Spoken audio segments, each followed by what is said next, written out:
Hello, thanks for joining me today. Well, today it is Thursday. It is September the 10th.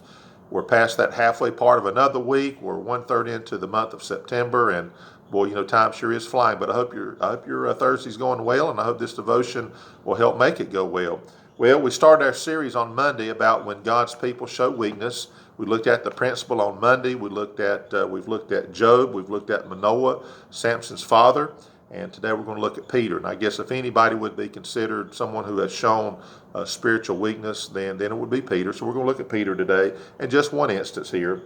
So Matthew chapter 16, the infamous Matthew 16, I'm going to begin at verse number 15. But he saith unto them, but whom say ye that I am? Of course, he asked the question, who are people saying that I am? Jesus asking the question, and he wants to know what they think. And Simon Peter answered and said, Thou art the Christ, the Son of the living God.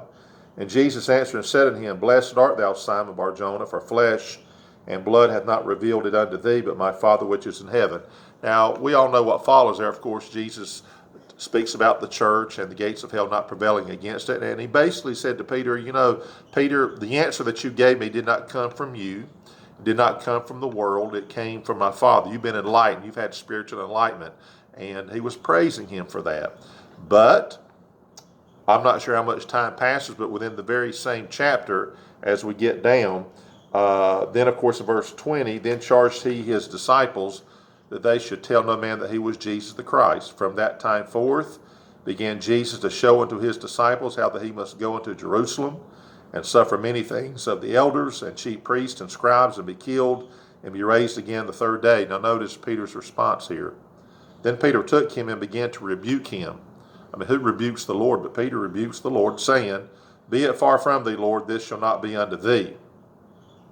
But here's the Lord's response. But he turned and said unto Peter, Get thee behind me, Satan. Thou art an offense unto me, for thou savorest not the things that be of God, but those that be of men. This is just simple here. It's kind of complex, but then again, it's really not. This is not a moral failure of Peter. Peter didn't go out and hurt anybody. He didn't go out and do something like that. He basically is not understanding the will of God at this point. Now, when Jesus said, Whom do men say that I am? What do you think? And Peter immediately said, Thou art the Christ, the Son of the living God. A great statement of truth, and of course it came from God. It was revealed to him. But the same God that could reveal to Peter that can also reveal the fact that Jesus was going to be killed. The scriptures talk about that in the book of Isaiah alone. But all that to say, Peter's showing weakness here. Peter showed that spiritual strength in the fact that he said, Thou art the Christ, the Son of the living God. And then when the Lord begins to tell him what's going to happen to himself, and the fact that he would be killed, of course, and raised again the third day, then Peter began to rebuke the Lord. And of course, that's a problem. We don't rebuke the Lord. But of course, who in the world other than Satan himself has ever been called Satan? Well, Peter did, the great Peter. But of course, in this particular instance, Peter showed his weakness. Now, here's the practical side of this. We all understand that. And we say, wow. And of course, we know that Peter ends up denying the Lord and all of that. But here's the practical side of this for you and I today. There are people out there, you're not going to have moral failures. I know a lot of great Christians, and what's great about them is they're just steady. They're faithful to church. I think they walk with God. We know preachers that way. We know church ministries that way. Of course, we know people that way. But all that to say, the failures that most of us think about is some kind of moral failure that people hear about. And sadly, we hear about things like that. But you know what? Sometimes we don't see the weakness or the failure that maybe only you and God would know about. It may be that you may have a conversation with God that's contrary to God's will for your own personal life. And you might, kind of like Peter, rebuke the Lord. You may say, well, I would never do that. Well, but the point is, a failure is a failure, and certainly a failure to not see the will of God and maybe even not accept the will of God. Now, that's a spiritual weakness. Because we all are supposed to do the will of God, understand the will of God. Ephesians talks about that, being filled with the Spirit. And of course, being filled with the Spirit helps us understand the will of God. But Peter went from the great high of, Thou art the Christ, the Son of the living God, to rebuking the Lord and saying, that's just not going to happen. And of course, the Lord said, you're an offense to me, Peter. You're acting like Satan. Satan does not want me to die on the cross either.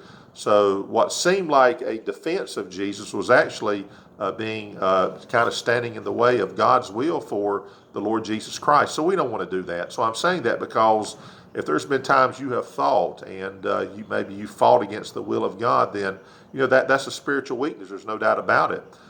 No one could ever accuse you perhaps of the moral failure, but you know what? We need to look at the weakness of not understanding the will of God too, and that's very important. And of course, a mature Christian, that's what they're going to struggle with. People that are struggle with the sins that easily beset us and so on.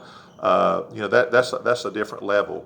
So all this to say, if you've ever struggled with something like the will of God, and maybe you didn't see it, maybe you pushed back against it, and you said, "Man, I'm ashamed I did that." Well, Peter was the same way, but Peter, he rose up, and we all can rise up from that, and that's the encouraging part of these, is that a just man falls 7 times, but he rises up again. I guess Peter has a pretty the track record of Peter is there, but you know what? Peter rises up and he gets over that, and all of us can. So that's why we need to keep striving to be in the will of God, searching the will of God. When it seems like, man, that's just not the will of God, this doesn't seem that way, then let's let God reveal to us what it is. Just like God revealed to Peter, "Thou art the Christ, the Son of the living God." And the world, and Peter didn't get that from himself or the world, but he got it from God. And that's where all of our answers need to come from, and we have to strive to do that. It's not always easy, but we can do it. Okay, so tomorrow we're going to end our series. I think you'll like it. It'll be, in some ways, I don't know if I've ever heard anybody bring this out, but it's not shocking, but it'll definitely be something that you'll say, "Wow, even he said something like that." Yeah, even something like where the Lord would call someone Satan. Yeah. So tomorrow, this will be a help to you. So the admonition, of course, is not to be weak and fall and falter all the time. It's to realize it can happen and just keep going on anyway. And that's what we need to do. Okay. So if you have a great Thursday, until tomorrow, have a wonderful day.